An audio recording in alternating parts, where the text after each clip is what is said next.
Hello, I'm here on Church Street in Liverpool city centre on this wonderful sunny Saturday afternoon. Magic. I'm getting more and more reports of cultural change affecting places like Breck Road in Anfield, County Road in Walton, Old Swan, and many other neighbourhoods here across Liverpool. It's not just Kensington and Fairfield. Have to excuse me, I don't know where that wind's just crept from. It's not just, as I've said, Kensington and Fairfield. Large parts of Liverpool now are being culturally changed, and this change isn't going to stop until we stop those, we vote those out who are responsible for this, right? Sadly, the good people of Kensington and Fairfield, they didn't vote Jones onto Liverpool City Council. But hey, there'll be a next time, and maybe, like I've said before, maybe you thought it wasn't, you weren't ready yet for what Jones, my message, what I say, and so you'll put your trust back in the Labour or even the Greens and Lib Dems and hope everything will be okay. But unfortunately, that's not going to happen. This change is continuous. It's not going to stop, and it's going to change our glorious city, right? There is no doubt about it. In fact, it is changing it now. Like I've said, I'm going to visit these areas and then I'll come into the city centre and report, because this is the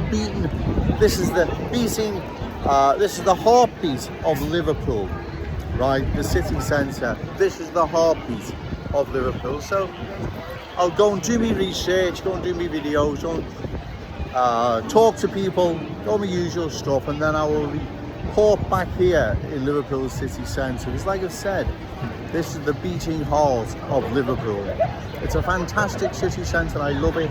I love having a coffee. I love watching, listening to the buskers, talking to interesting people. I really like the city centre an awful lot, right? But the cultural change, like I say, it's not going to stop.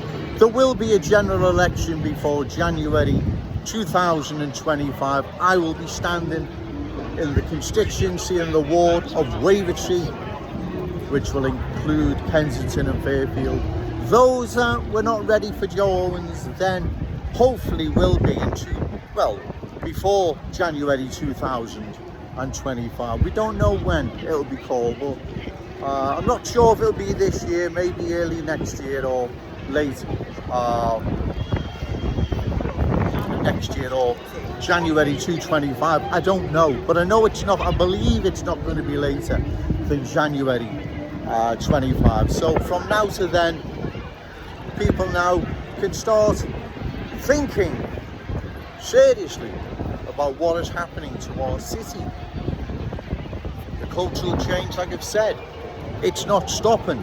One only has to walk around Liverpool city centre to see this. It's not something Joe Owens is making up. It's real and present. I don't address this thorny issue because of prejudice or hatred. In fact, the complete opposite, right? I'm sure many new arrivals in this country, in our city, contribute to its well-being. I'm sure they do, but it's a case of balance. There's too many, and that's what's happening, right? When you don't have balance, you have problems, and that's what we're seeing. You have a cultural change, a change that changes our Scouse character, identity, culture. It reduces our values and standards to theirs. So it's something serious, this. It's not something Joe Owens is making up. It's not something that we should take lightly. It's serious, it's very serious. So hopefully, come the next general election, whenever it is, you can vote for Joe Owens, right? You can think serious this time about what is happening to our city, right? Because as I've said, the cultural change, the reports I'm getting in from those aforementioned areas, are from people concerned and worried, because it means less places in schools for their kids. It means less places in doctors and dentists for everyone else, children and adults. So it's something that affects us all, right? Therefore, that's why I address this thorny issue that no one wants to talk about. Everyone just wants to ignore it like it doesn't exist. Well, it does exist, and it's going to get worse, right? Unless we stand up, be counted, and vote those out that are responsible, or at the very least, remaining quiet and turning a blind eye as to what is happening to our glorious city. This is our Liverpool, this is our city, right? It's ours, and we've got to keep it that way. Okay, thank you.